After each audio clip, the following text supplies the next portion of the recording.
Good morning, good morning. Good to see you all. Welcome to the First Unitarian Church of Pittsburgh. It's Sunday, October 27th of 2024. I am the Reverend Dr. Kate Walker.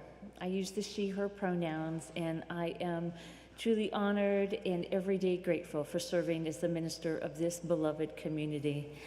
I am a middle-aged, light-skinned female with light brown hair and a bob so cut just below the ears. I wear glasses, and today I am representing autumn all by myself with an autumn featured dress and an autumn leaf featured stole. And you, my beloved, are all welcome here. You are welcome, and we are celebrating your presence in our sanctuary as well as on YouTube.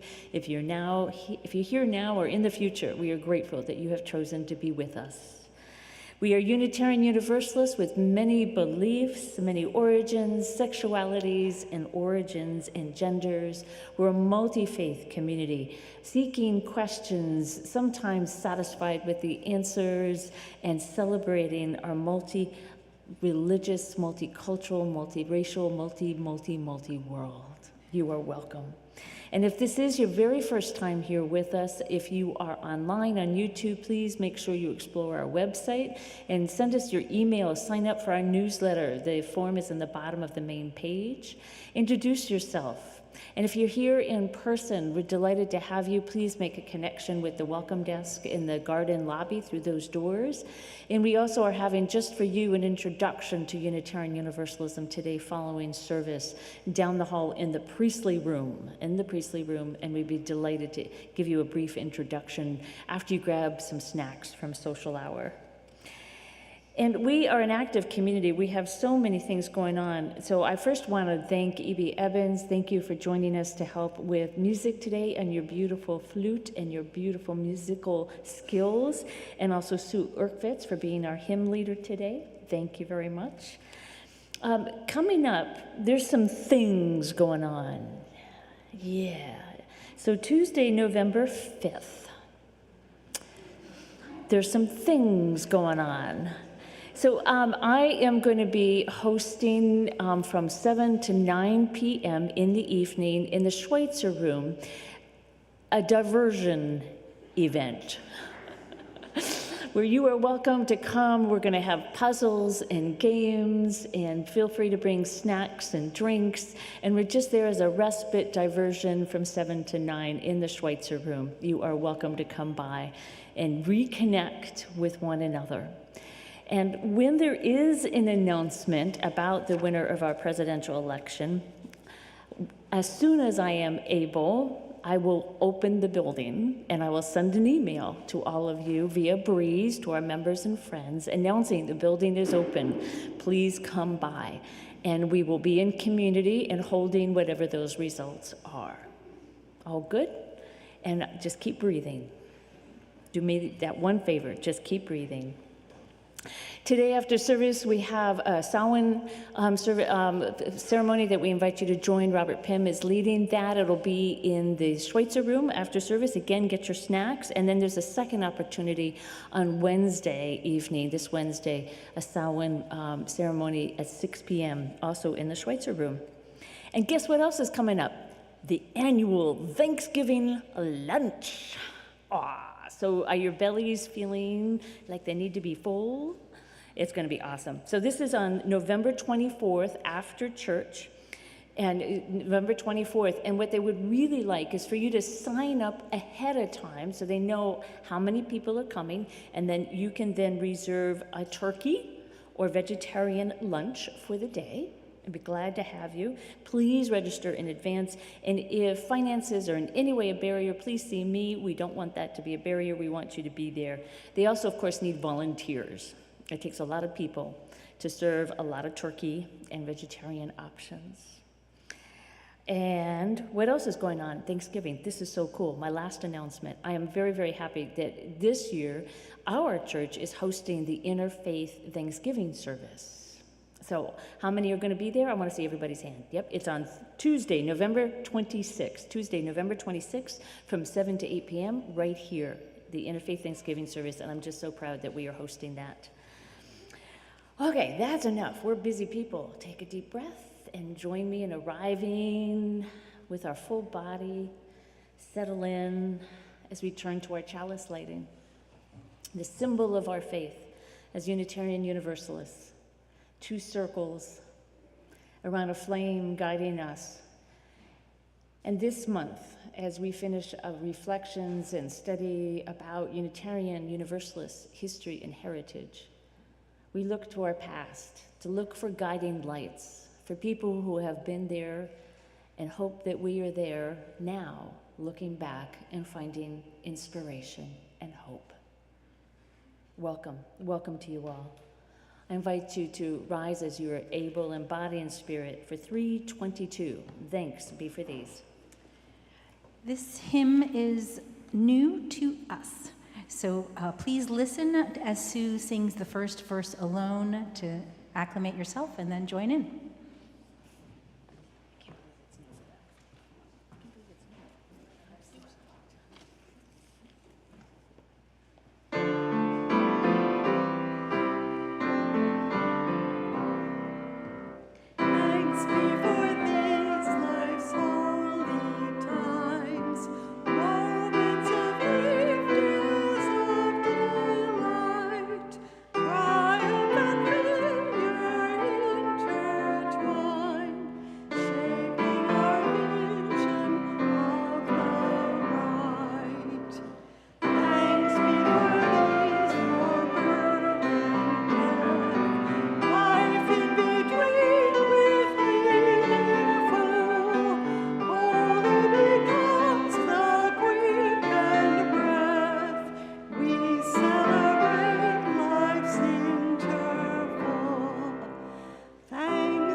As you go ahead and sit down, I want to share, this is one of my favorite hymns, and I was really astonished when Chris and Ellen said that you all didn't know it.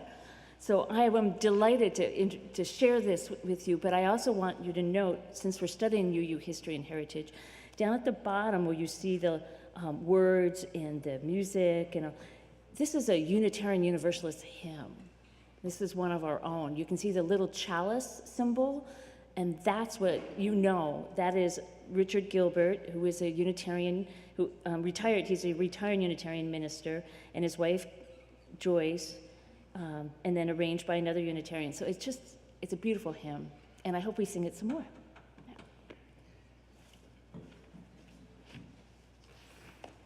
Please join your voices with mine for our collective reading, which can be found in your order of service. We covenant to affirm and promote the inherent worth and dignity of every person, justice, equity, and compassion in human relations, acceptance of one another and encouragement to spiritual growth in our congregations, a free and responsible search for meaning, the right of conscience and the use of the democratic process within our congregations and in society at large, the goal of world community with peace, liberty, and justice for all, respect for the interdependent web of all existence of which we are a part, journeying towards spiritual wholeness by working to build a diverse, multicultural, beloved community by our actions that accountably dismantle racism and other oppressions in ourselves and our institutions.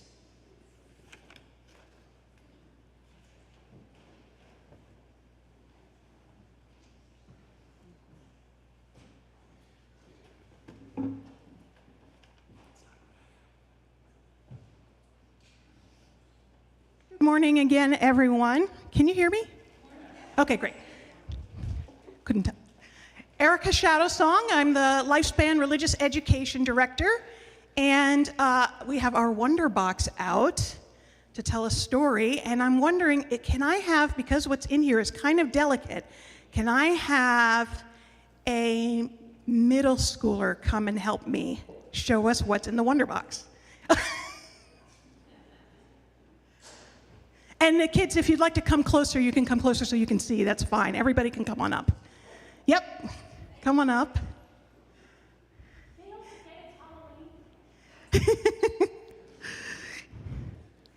Good.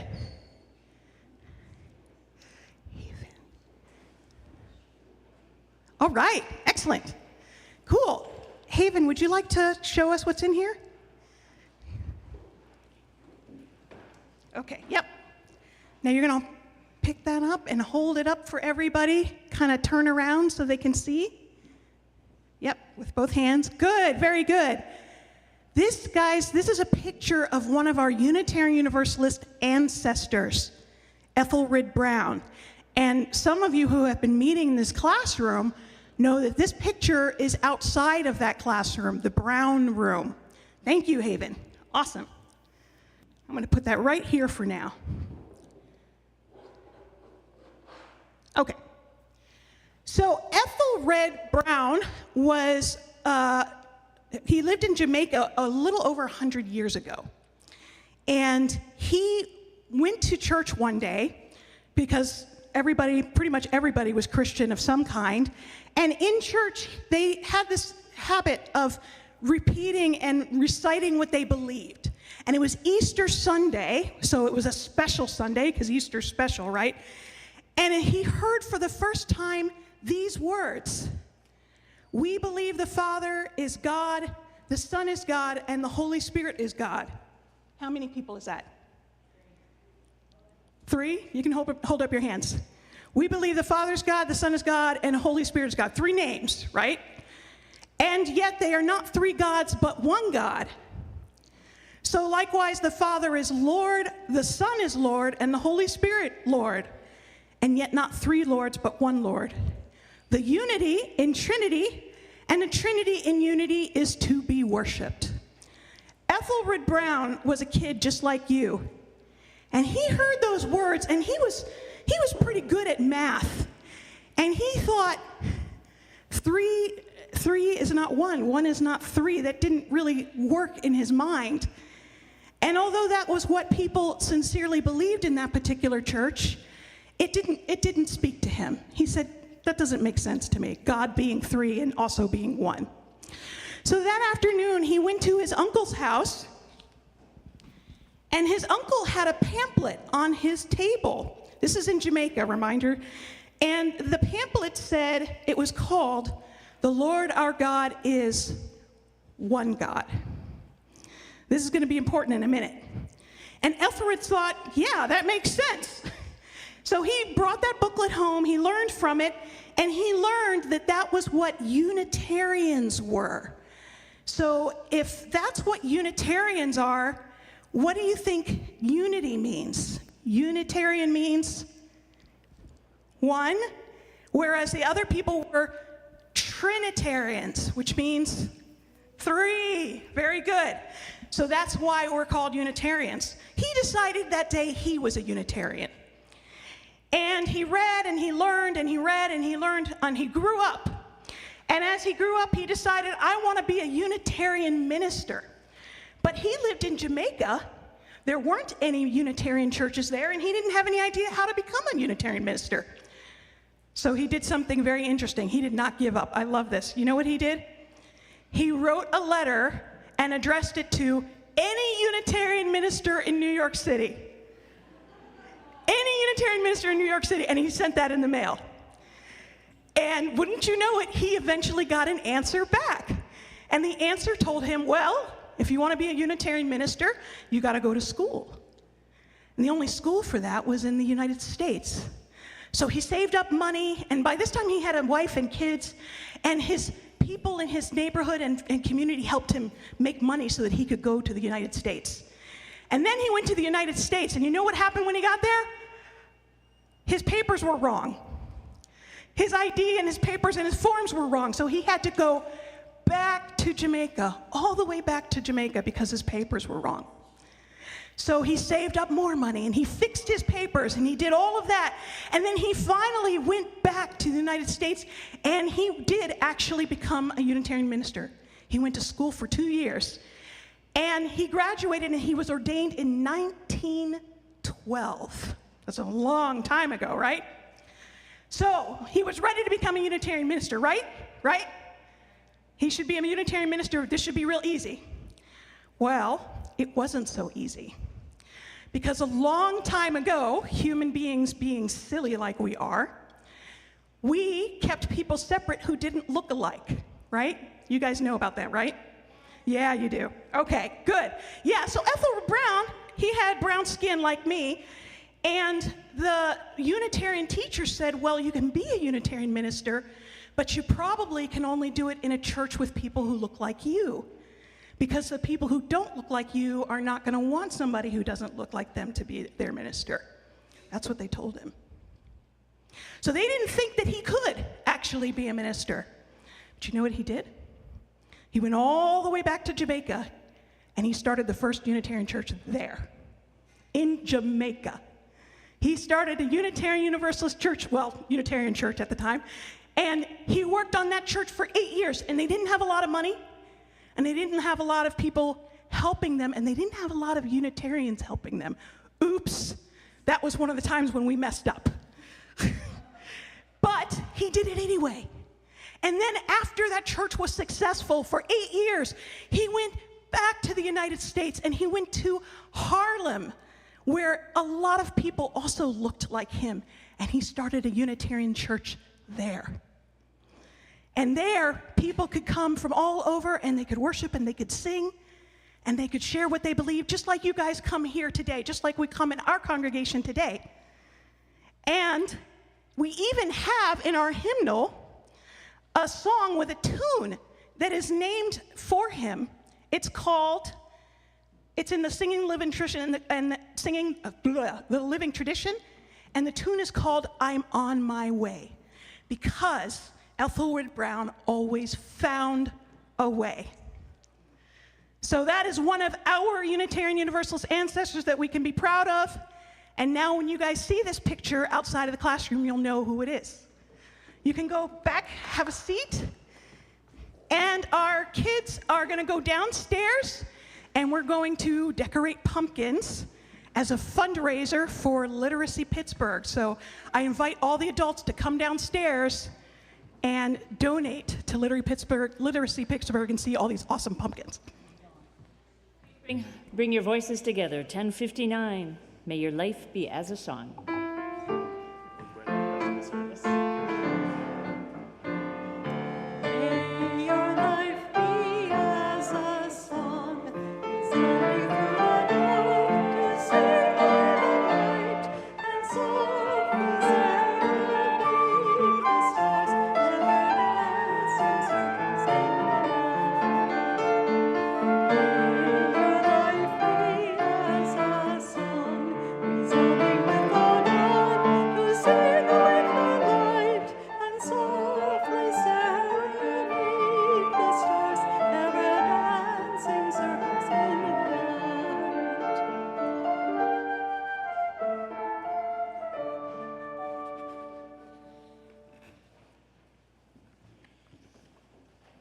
I love that story. We're going to hear some more stories. So in the order of service, it's Invisible Ink. Is our pulpit testimonial today for our stewardship campaign. It's Invisible Ink, so you just have to trust me on this. I am absolutely delighted to welcome Chris Michaels and Kyle Gracie.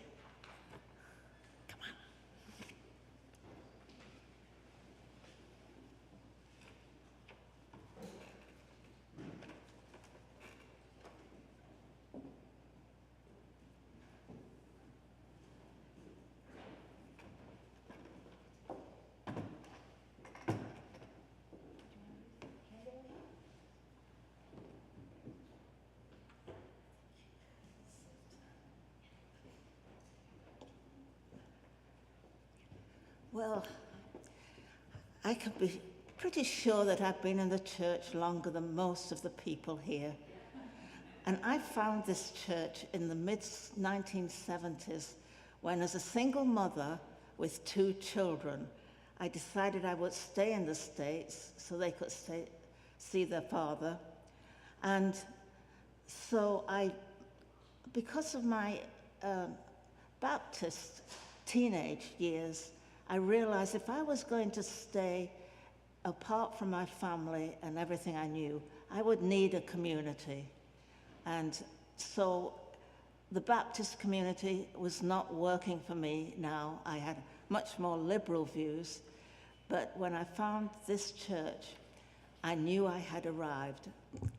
I knew I had arrived. And one reason was that I went to this meeting where there were all these interesting women who were social workers and lawyers and artists, and they were having a discussion about a book that I'd been working on in school.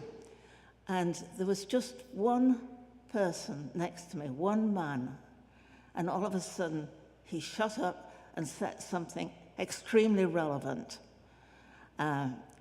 even though it looked like he'd been asleep the whole time. And I felt I was in Alice's tea party, but it convinced me that this was a place I could feel at home in. And so over the years, I've learned a lot coming here. I've been challenged, I've been helped, I've been just taken care of in many ways, and also I found my way to do my bit. And it was a very small bit at first of giving to this church monetarily, but I knew it was important, and over the years it's become more and more important and more possible for me to give that part of my income to this church. I've never regretted it, and I hope you never will either. Thank you.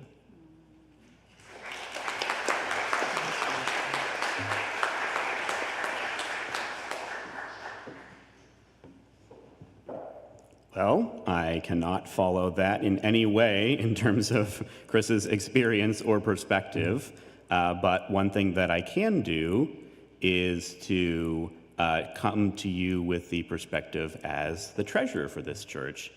It feels a little weird to be talking about stewardship right now because I'm half expecting to get a fundraising text from some politician in the middle of this speech.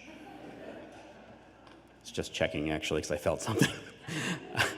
And soon enough, it will be the giving season when so many deserving charities will be asking for our dollars as well. But I can say, that when I think about some of those organizations and candidates who are asking me for money every day, it's sometimes hard to think about. Sometimes hard for me to be convinced that they really need my dollars, right? That those folks aren't just being supported by a bunch of billionaires. What I can say about this church is we don't have any billionaires. Nobody's writing me $1 million checks. I mean, we'll take them and put them to good use if you do, but no one's sending that to us. The folks who are making this all work are sitting right here. It's us. It's every person here that is supporting everything that happens here financially. 80% of what we do and accomplish and do together comes from pledging and comes from our own financial support. And that, to build on something that Chris said, I think is one of the things that, taking off my treasurer hat and just speaking as a member, is also why I support the church, because this is a group of people who are committed to supporting each other. And this is a group of people that is committed to supporting the broader world. And for me, there's no better place for me to put my support than in a group of people that are so committed to both taking care of each other and taking care of the world at large.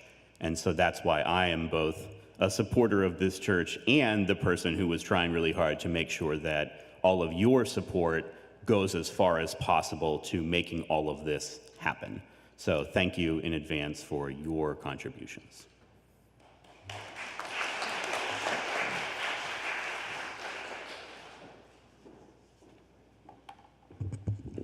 Thank you, Chris, and thank you, Kyle. This month, our Share of the Plate is with PIN, the Pennsylvania Interfaith Impact Network. This is a group of 31 faith-based organizations in the area that focuses on power building so that we can work on the issues in Pittsburgh that affect the people in Pittsburgh. You've probably heard of it. They're going to be doing a Get Out the Vote Blitz next weekend. If you are able energetically to join in that. And that is not the only thing they care about. They also work on environmental issues having to do with the education system and with violence and prison reform in the area. As always, half of the money we raise goes to our basic operating budget that Kyle was just so wonderfully fundraising for, and the other half will go to PIN so that we can do the work in the community that we care about. So please share what you can, and if you can't, that is all right too. Thank you.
During the offertory music, many of us, or some of us, placed pebbles in this blessed water or lit candles to bring their joys and sorrows into this room.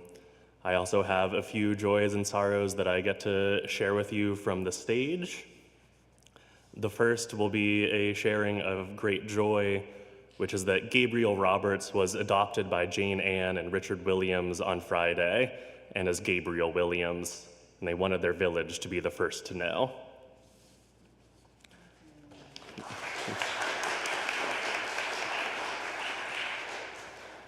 Another joy, and also one of care, is that Robert Pym's mother is recovering from hip surgery and everything is currently going well.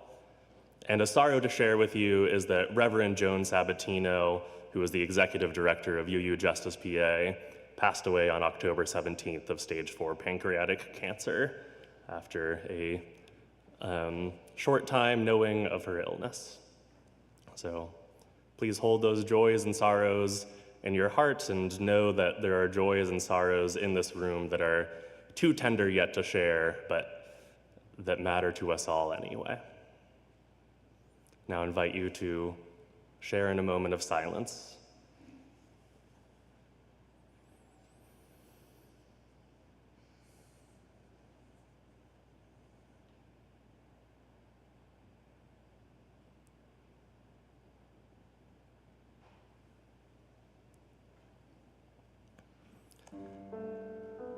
As the leaves change color and the weather gets colder and hotter and then colder again, it is a season of gratitude and also a season of anxiety. I am grateful for the way that we are brought into community with our friends and with strangers by the sharing of events as the days get shorter and by those who open their homes and open their hearts to everyone around them. And there is anxiety as we enter into a future that we do not know what it's going to look like, that could be very different from what we live in now and very different from what we hope for. And so in this moment, we hold both that gratitude and that anxiety, that love and that fear in synchronicity, because we can be both things at once. And we must be both things at once. And so thank you all, and thank you to the world that we live in for letting us hold these complicated emotions, for letting us be anxious in community, and letting us be grateful together.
Our reading today is from Reverend Yvonne Sion, a retired UU minister who will be starring in Kate's sermon just after this reading.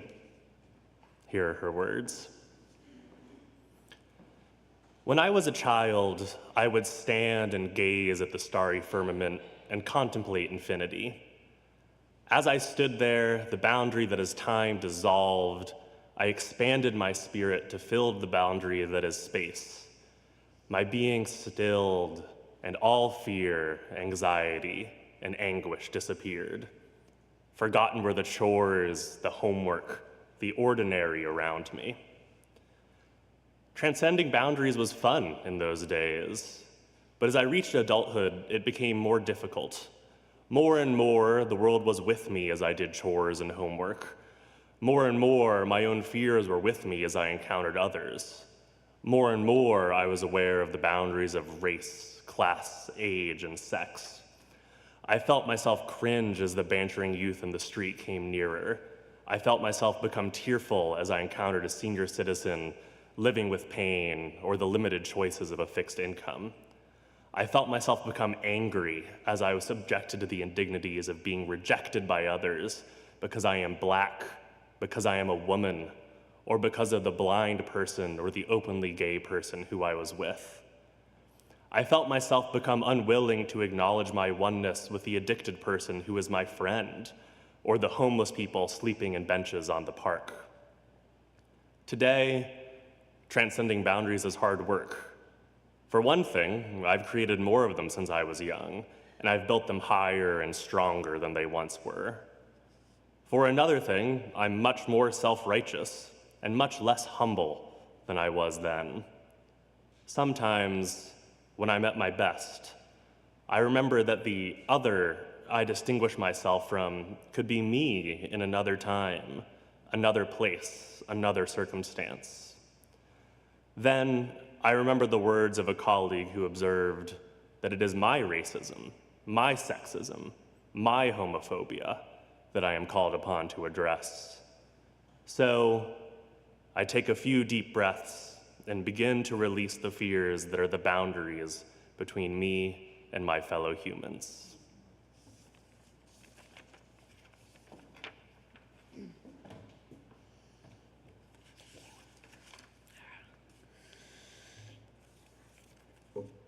I think about that image of the stars that Yvonne Sion was looking at, and I think about all the lost stories out there in the universe. Like the stars that are out there, there are so many lost stories, many that have been intentionally swept away or ignored or sabotaged, actively sabotaged. And there's so many of those stories are of Black and African American and Asian, Latino stories, disabled stories, women's stories. Those stories that have been so rich and full of narrative that have lost because they've lacked value in a white, male-ruled world. These stories, these lost stories, are symptoms of a history created for a predominantly white academy of note-takers here in our Western world, such as ours. And it is hard to accept, but the Unitarian Universalist Association is not immune to sweeping away and losing stories of Black and African American, Asian, Latino, mixed cultural narratives and wannabe Unitarian Universalists and ministers. When composing a sermon, one of the fundamental things we need to do is name a problem that needs to be fixed. White supremacy needs to be fixed, addressed constantly. And this church voted 2 years ago to address white supremacy when we voted on the 8th principle. So this is a step to doing that. So please hear me when I say that these lost stories that you heard from Erica and we are talking about Unitarians and Universalists, and post-1961 Unitarian Universalists. Unitarian Universalists that are meshed in white supremacy. As we finish this month of UU History and Heritage, I'm going to offer 3 lost stories, one of which is hot off the press, thanks to my colleague and friend, Reverend Colin Bosson. I also am highlighting Reverend Mark Morrison Reed, another colleague and dear friend. He deserves high praise for the many hours of research and finding and digging and casting out to find those stories, reclaiming them, raising and celebrating, particularly around African American and Unitarian Universalist Black trailblazers. Mark himself is African American, and he was raised at First Unitarian Church in Chicago. And as a child, he, of course, at one point began to realize that he didn't look like the other children. And he kept wondering, where are the other Black Unitarian Universalists? And then that became more of an existential problem for him of being in a predominantly white community. And then he started taking that existential question and turning it into the why. Why were they not there? Why? And what he came out of is, why aren't there more Black Unitarian Universalists, is they have stories that have been lost, and we have things to learn from them. And he gathered many of those stories in a wonderful book published in 2011 called Darkening the Doorways, Black Trailblazers and Other Missed Opportunities in Unitarian Universalism. And I'm going to read briefly from a quote that he offered about what he discovered in his research. On one hand, it is a tale of systemic paternalism and prejudice-induced failure of vision, of squandered opportunities and of good intentions turned into tragedy more often than triumph. On the other hand, it is a tale of idealism, courage, intrepid allies, dogged determination, and steadfast loyalty in the face of rejection. What Mark really learned was that he needed to recognize and do some reckoning with Unitarian Universalist history, but he also came out strongly challenging the notion that Unitarian Universalism cannot attract Black, Indigenous people of color. The history lesson that he learned again and again that was emerging from the stories as that it was all about one thing: hospitality. Hospitality. So Erica offered a few moments ago the story of Egbert Ethelred Brown. What she left out is one of my favorite bits, besides sending a letter to New York for any Unitarian minister, is that the seminary he went to was Meadville, Pennsylvania, just up the road from here. He ordained, as she said, in 1912, and this is the same church that I served for 10 years, and I never heard Brown's story. It is not in the story of that church. It's been lost. Mark Morrison's Read book was published 3 years after I had left. They're going to be celebrating their 200th anniversary next year. I am one of their speakers, and you can guess what I'm going to be preaching about. I should also note that what Mark Morrison rediscovered about Brown is that Brown was ordained and that he was fellowshipped by the American Unitarian Association, but he was dropped in 1929 from his fellowship because of Brown's socialist radicalism for Black brotherhood in self-defense and self-determination. He was too radical for them, but he pushed and he pushed, and he reclaimed and was reinstated in 1935 with help from the ACLU.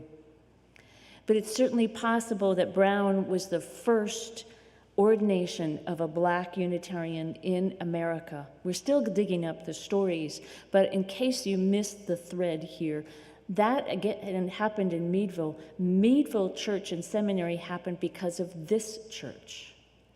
Started in 1820, inspired the formation through another man who went and started the church in Meadville. You got that? That's kind of cool, I think. So let's turn back for a moment to the 19th century. And this is now about the research that we know of the first American Black who was theologically a Unitarian minister. And I'm carefully phrasing that. First American Black theological Unitarian minister. His name was Reverend William Jackson. And he was born a free man in Norfolk, Virginia in 1818. Jackson was ordained and served the Oak Street Baptist Church in Philadelphia and courageously fought the 1850 fugitive slave law. This is really cool. It should be a movie, what he did. 1850 fugitive slave law by leading a group of men to rescue William Taylor from jail. Taylor was the first man arrested after the law was passed. And they were successful in rescuing Taylor, but then Jackson was put in jail for the work that he did. He was soon released, but I want to note a relevant side note about the 1850 fugitive slave law. That law was, if you remember from your history lessons, was a compromise to save the Union. It was signed by the president, Millard Fillmore, who was a Unitarian. And it was supported openly by the former vice president, John C. Calhoun, who was the founder of the All Souls Unitarian Church in D.C. Keep breathing. Yes, the 18 fugitive slave law was in part happened because of Unitarians. Now back to Jackson, living in Philadelphia. He heard the brilliant essayist Frances Ellen Watkins Harper, who we have spoke about before, and one of our classrooms is named for her. She was a member of the First Unitarian Church of Philadelphia. And Jackson, hearing her, started to hear about Unitarian theology, and the seeds were planted. In 1857, a few years later, he moved to New Bedford, Massachusetts, and served the Second Baptist Church. And a year later, a group split off to create the Salem Baptist Church in Jackson, and he was invited to go with them. But he kept thinking about Unitarian theology. He wanted to change the theology of the church to Unitarian. But he was facing an uphill battle, of course, for funding and support, for institutional support. Now, the American Unitarian Association, the AUA, was meeting in October of 1860 in New Bedford. It was their autumnal convention of American Unitarian Association. And Jackson was invited to go, encouraged to go, and he was determined to go to that meeting to offer his testimony of faith as a Unitarian. And he heard famous Unitarian speakers, and his faith was deepened. And on the third day, the gathered men, keep in mind, had just finished a deep discussion about, you're going to love this, Kyle, not just asking for money from the wealthy, but that everyone should support the church. These conversations do not ever go away. But also that they should be committed to the mission of the church, just like the Christians, in their efforts to grow the young Unitarian churches. Now, Jackson stood up, only black man in the room, to all these white, Harvard-educated intellectuals to offer his testimony of conversion and to ask for financial support. They listened to his testimony of this, quote, Black Unitarian minister serving a Baptist church, but he said theologically he was Unitarian, and he was not ordained by the Unitarians. The other ordained Unitarian minister of New Bedford stood to affirm Jackson's testimony because this was crucial. That gave Jackson credibility to have a white man affirm him publicly. The group did take up a collection, $49. They threw in a few more dollars and sent him on his way. There was no other support, no other acknowledgement, though it should also be noted that they had just raised $300 for 2 white men to plant churches on the western frontier of Kansas.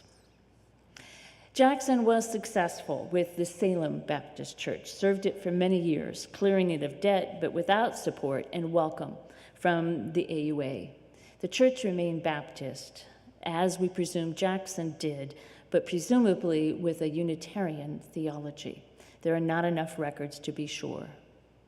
So we are claiming him as the first theological Unitarian minister, but he never served, as far as we know, a Unitarian minister, the church. That's the 19th century. Let's go back a little bit more to the 18th century.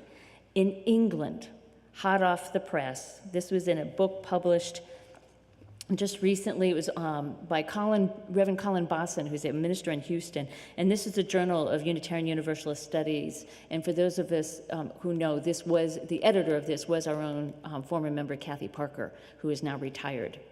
So In that article, we now know that Robert Wedderburn, I love that name, Robert Wedderburn, he was the earliest Black Unitarian minister ordained by the British Unitarians.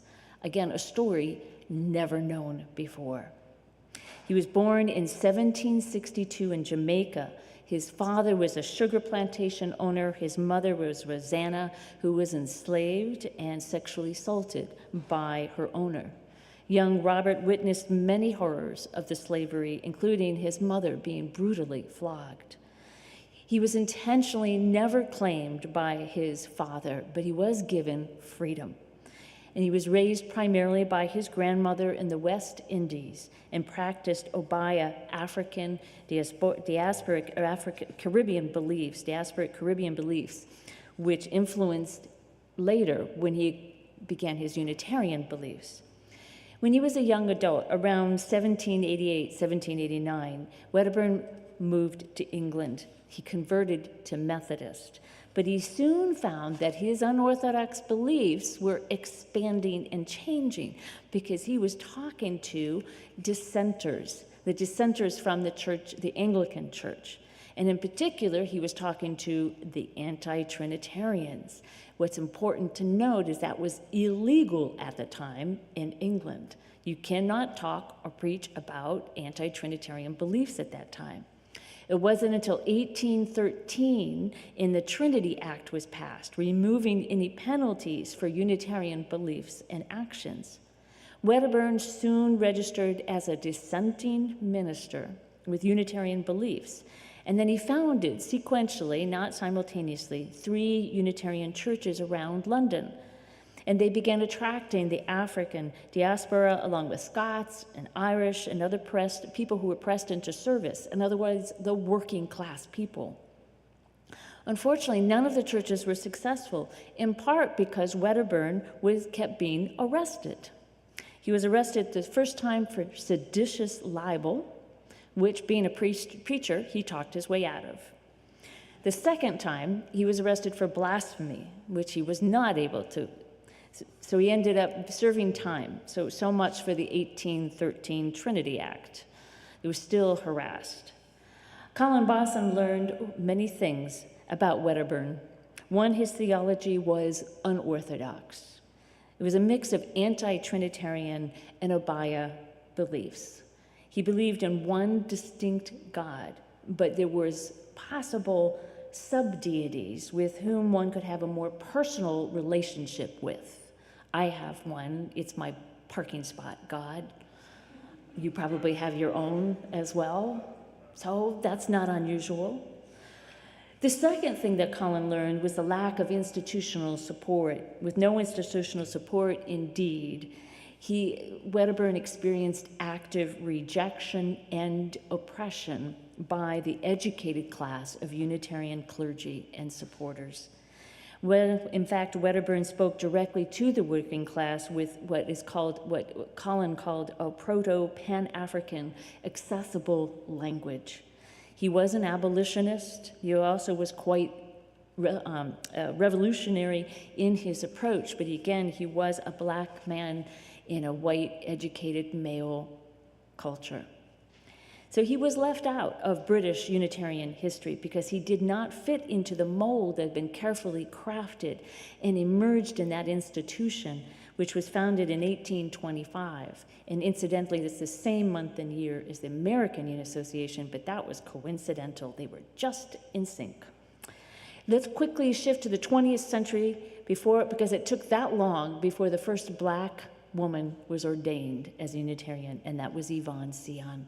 You heard her words a few moments ago.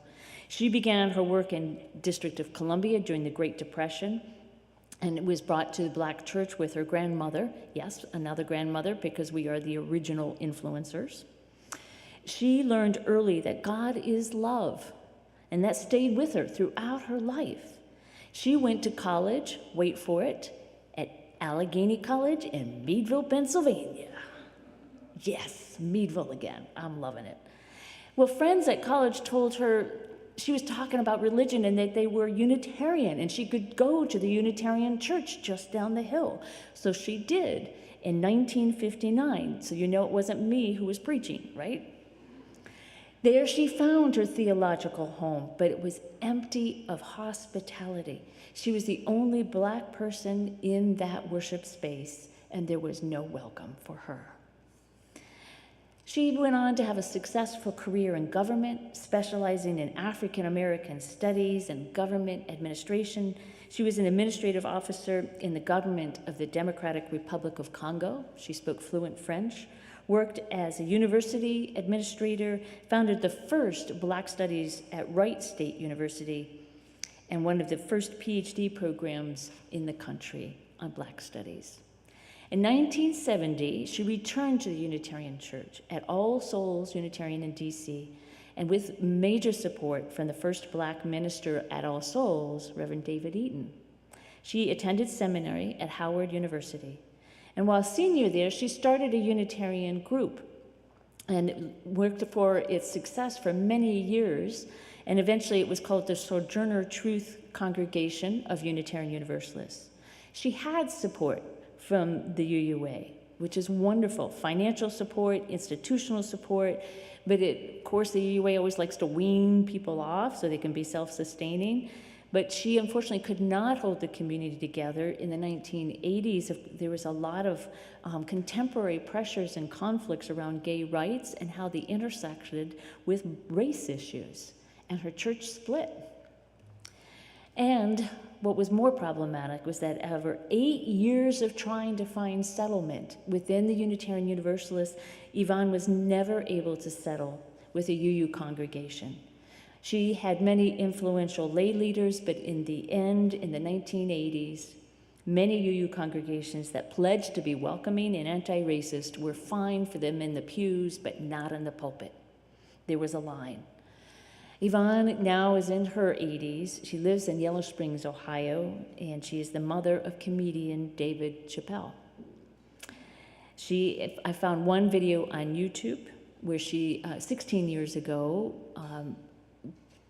was proclaimed to an Islamic community that she had become a Muslim, but she is still active with the retired Unitarian ministers. So I think she is holding both her Muslim beliefs and Unitarian beliefs. And a quick note to the Universalists, don't want to leave them out, was Joseph Jordan, born in 1842 and died in 1901. He was the first Black person ordained as a Universalist minister. He launched a school for Black children in Norfolk, Virginia, and in 1887 until 1906, and that was part of a broader movement to support children during the Jim Crow era. All of this research from Colin Bosson, Mark Morrison Reed, suggests lessons for our contemporary faith today.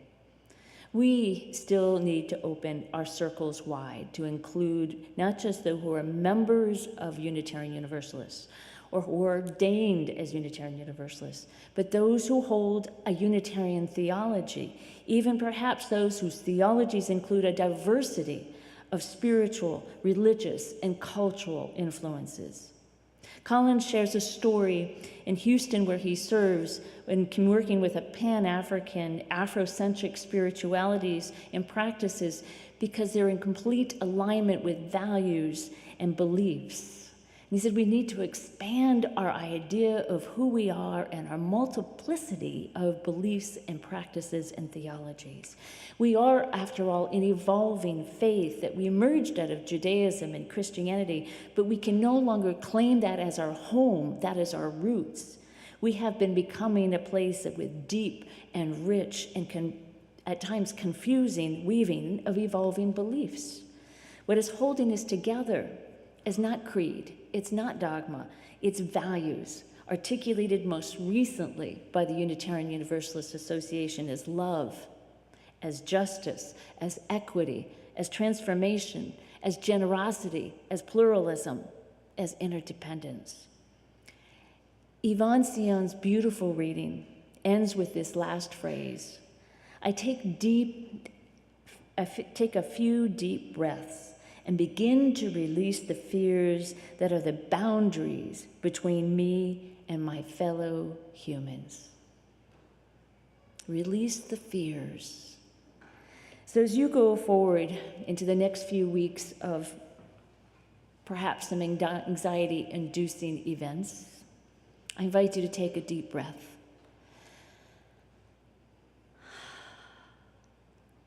Remember the connection we have to one another through stories, both loud and silent and lost in history. Those stories bind us to one another.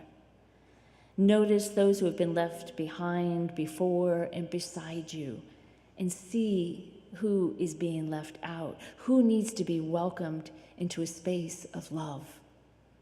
Notice those places where we can form partnerships, bonding over shared values and beliefs, strengthening our community as we hold all that is precious and holy.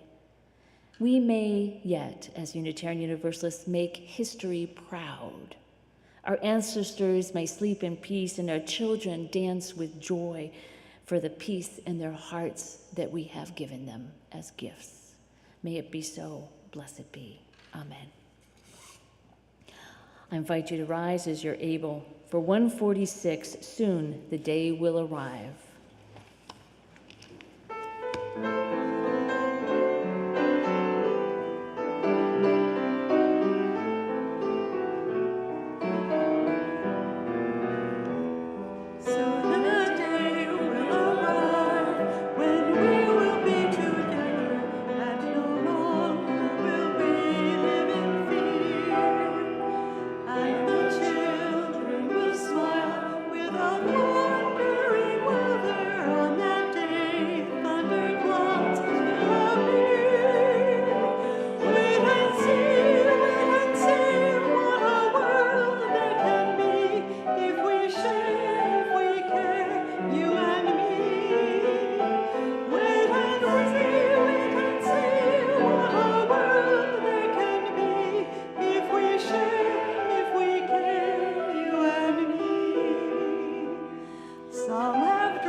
We extinguish this flame, but not the light of truth, the warmth of community, or the fire of commitment. These we carry in our hearts until we are together again.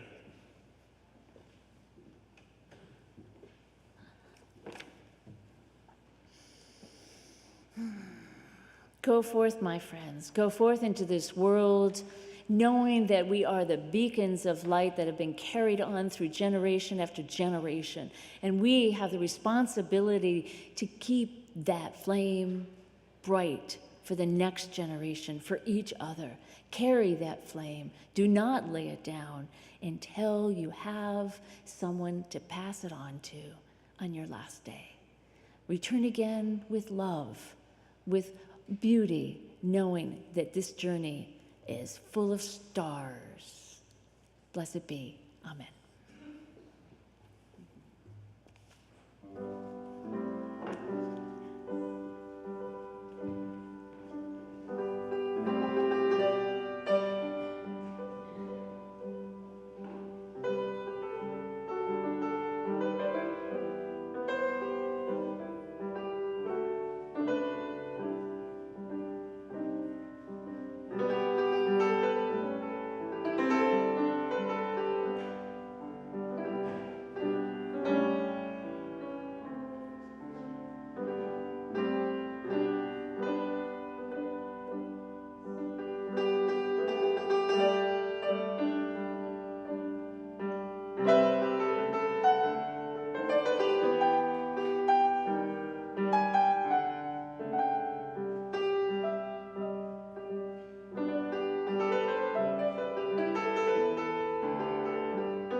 you.